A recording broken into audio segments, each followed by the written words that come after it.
नमस्कार. प्रिया सिंपल रेसिपीमध्ये तुम्हा सर्वांचं खूप खूप मनापासून स्वागत आहे.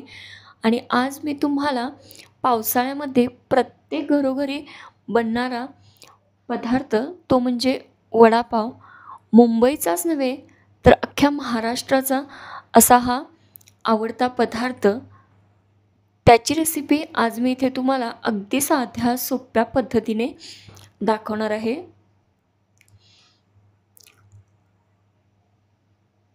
चला तर मग रेसिपी पाहूया. सर्वात अगोदर इथं मी वडापावसाठी बॅटर तयार करून घेणार आहे.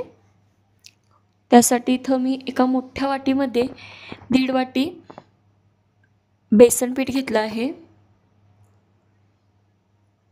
अगदी चिमूटभर एवढा मी बेकिंग सोडा त्यामध्ये घातला आहे.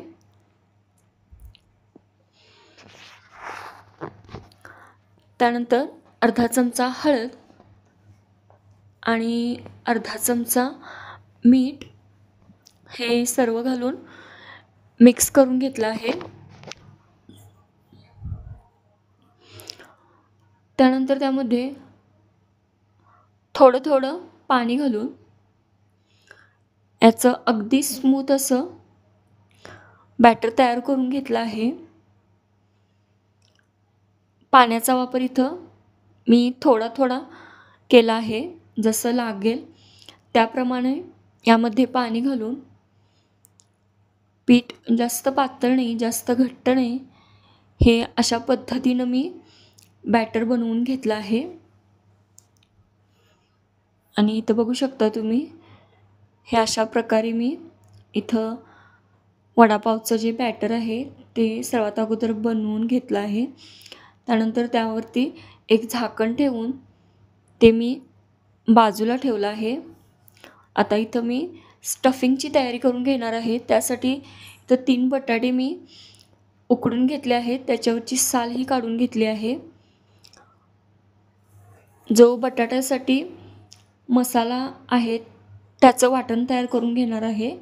इथं मिक्सरच्या भांड्यामध्ये मी 8 लसणाच्या पाकळ्या, 1 इंच आल्याचा तुकडा, 3 ओल्या मिरच्या हे मी मिक्सरला पाणी न घालताच ह्या अशा प्रकारे वाटून घेतलं आहे.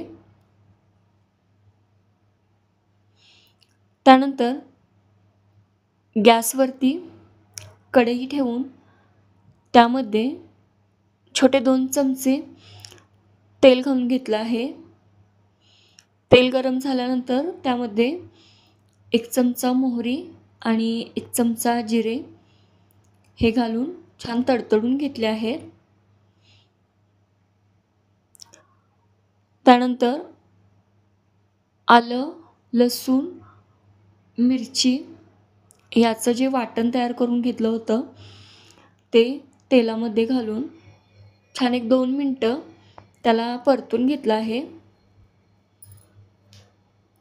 त्यानंतर 1 चमचा हळद आणि अर्धा चमचा मीठ हे घालून परतून घेतलं आहे.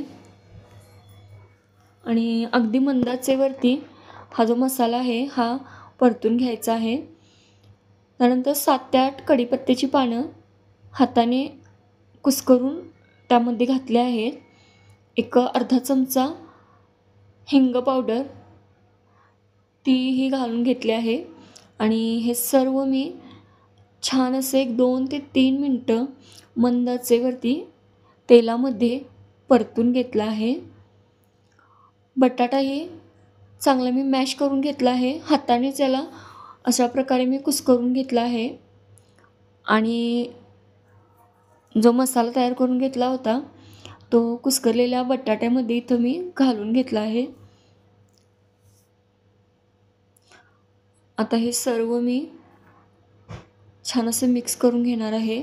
बारीक चिरलेली कोथिंबीर घालून ह्या अशा प्रकारे इथं मी मिक्स करून घेतलं आहे.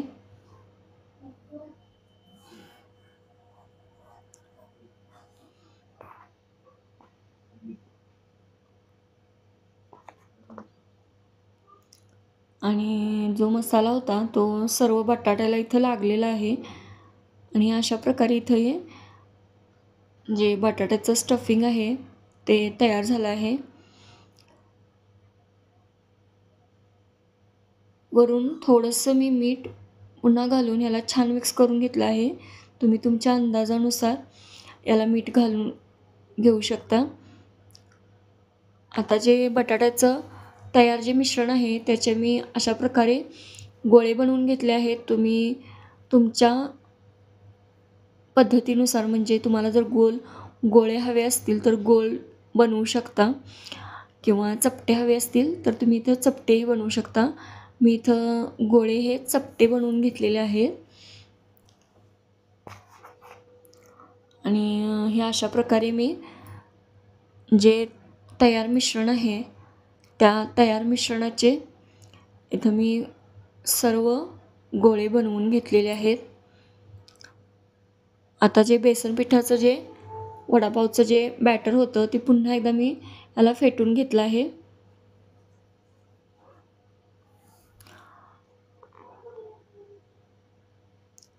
आता जो बटाट्याचा जो गोळा आहे तो या बेसन पिठामध्ये घालून त्याच्यावरती थोडंसं पुन्हा बेसन पीठ घालून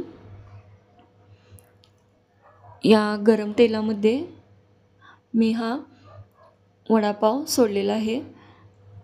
इथं तेल मी अगोदरच गरम करून ठेवलं होतं आणि पहिला मी हाय फ्लेमवर तेल गरम करत ठेवलं होतं.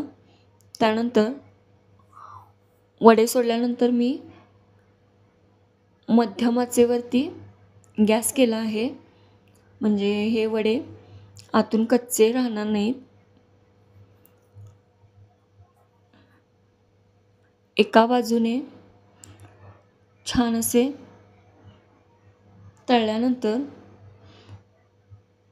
दुसऱ्या बाजूनेही याला तळून घ्यायचं आहे. आणि इथं बघू शकता तुम्ही वडा खूप छान असा तेलामध्ये दोन्ही बाजूने गोल्डन ब्राऊन रंगावरती तळला आहे.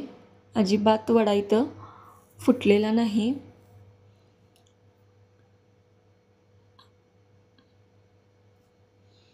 आणि इथं मी जे तयार गोळे होते त्या गोळ्यांचा इथं मी हे सर्व वडे अशा प्रकारे तळून घेतले आहेत.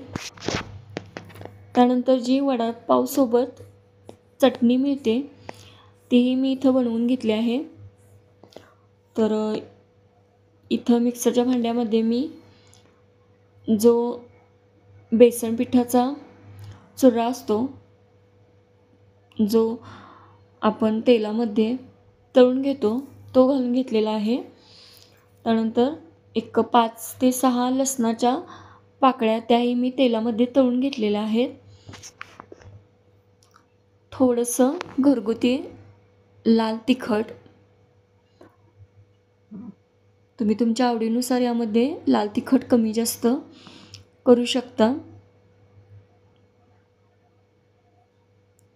इथं मी अगदी अर्धा चमचा एवढं लाल तिखट घातलं आहे आणि थोडंसं चवीनुसार मीठ घालून याला मिक्सरला अशा प्रकारे मी फिरवून घेतलेलं आहे म्हणजे याची चटणीही तयार झाली आहे.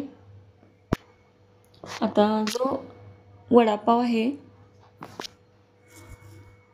तो इथं मी पावावरती घालून घेतला आहे. तर पावावरती जी लाल सुकी चटणी बनवून घेतली होती ती घालून घेतलेली आहे सर्वात अगोदर. त्यानंतर वडापाव दोन्ही पावावरती घालून त्यावरती तळलेली मिरची त्यानंतर सुकी मिरची सुकी चटणी लाल सुकी चटणी आणि थोडासा मी इथं छोटी छोटी जी भजी बनवली आहे ती घालून घेतलेली आहे आणि त्याच्यासोबत गरमागरम चहा. तर ही रेसिपी तुम्हाला कशी वाटली लाईक करा, कमेंट करा, शेअर करा आणि प्लीज चॅनलला सबस्क्राईब करायला विसरू नका.